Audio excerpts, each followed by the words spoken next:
Hello everyone and welcome back to another GTA Online video, where today I'm going to be doing another countdown video. In this countdown I'm going to be going over the things in GTA Online which may at first seem like a pretty cool investment of your money, but then once you've spent your money and then had to play around with the thing that you spent your money on, you realise that the investment that you just made wasn't really a great idea. Here's 5 things that made you feel exactly like that, so let's get the video started, shall we?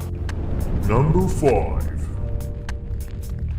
So for the number 5 spot we have the yacht. Remember when that thing was first introduced to the game? I sure don't, and I also can't remember the last time I actually visited the thing. To be fair, it does act as a pretty cool base of operations that can be moved around on the map when needed, and can generate you a little extra cash if you're totally bored of doing some jobs on land in the form of piracy prevention. It can also grant you access to weapons that you normally couldn't obtain until you leveled up to be able to get them. You can get yourself the heavy sniper rifle, the rocket launcher, as well as a light machine gun early. Though in the end, the yacht doesn't really offer anything that's particularly useful, except maybe a really nice helicopter that spawns there, as well as a bunch of weapon pickups, but that's all that's going for it in the end. You'll probably use the yacht for hosting some jacuzzi parties once in a while, but if you're wanting to do something like that, you could also just go to the strip club. You're not really missing out on much if you still haven't bought yourself a yacht, so unless you have a huge amount of cash that a modder gave you, I wouldn't really bother with a yacht.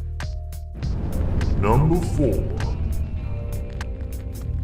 For the number 4 spot, I'm going to give this to the Sultan RS and the Banshee Benny's upgrade cars. Now basically what you get when you spend a whole sack of cash on these things is you basically end up with a supercar class car that has about the pedigree of a sports car. Sure, you can make possibly one of the best looking cars in the game if you're into the underground racing scene cars, but the actual racingness of the car is actually pretty poor compared to actual supercars. The Sultan RS in particular is much heavier on pretty much every aspect of the car, so the acceleration is slower, the cornering isn't as tight, and the braking takes longer, and just overall, the car is much more difficult to use in a race compared to the competition. Then again, if you happen to be really good at racing, then you could maybe use the car to intentionally nerf yourself for a race against people who aren't maybe as good as you at racing, so that you can give them a chance. And if you still happen to win in that race, you're winning in style. But overall, the Sultan RS and the Banshee are overly expensive cars that aren't really that good on a track.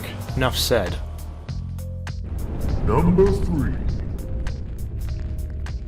For the number 3 spot, it's going to the gun-running vehicle weapons. Now I'm specifically going to be talking about some of the mounted guns that you can buy for some of the militarized vehicles on the gun-running DLC. Some of the notable weapons that I don't like are the grenade launcher from the FAV and the minigun from the Insurgent Pickup Custom. Most of the weapons that you get from research are pretty darn good, but not without great expense, and the bang for your buck does leave you wanting more, to say the least, especially when some of these weapons come with limited ammo, when some other weapons, including the guns that the cars come with, usually have unlimited ammo. By the time you've obtained the likes of the grenade launcher for the FAV, for example, you'll have spent a few $1,000,000 just to get the assets required to undertake the research, which itself costs an arm and a leg. So if you're just getting started with the gun running vehicles and you're wondering about getting some of the upgrades for the cars, expect to be emptying your wallet very quickly.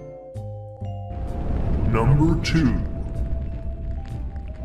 For the number 2 spot, it's going to be special ammo for your gun running upgraded weapons. Now upgraded weapons themselves are a definite improvement over their standard versions, of course, not without great expense, but it's the special ammo that's the real kicker here. For one, you can't carry as much special ammo on you as you can normal ammo. Secondly, it costs an arm and a leg to buy special ammo, and worst of all, at best the special ammo provides a very minor effect on the lethality of the weapon, depending on the ammo of course. Most notably the incendiary rounds. Even if they work at all, which is pretty rare, they only cause a tiny little bit of extra damage to the target, and the reduced capacity that Rockstar made them have for the supposed balancing of weapons only makes you wonder if even having the special ammo is going to help you out or not. For the record, explosive ammo that's found only on the Mark II sniper rifle is a fantastic investment of your money. There's no better way to take down a Hydra that's messing up a free lobby server, but in terms of all other guns and special ammo, it's more of a hindrance and a money pit than it is actual help.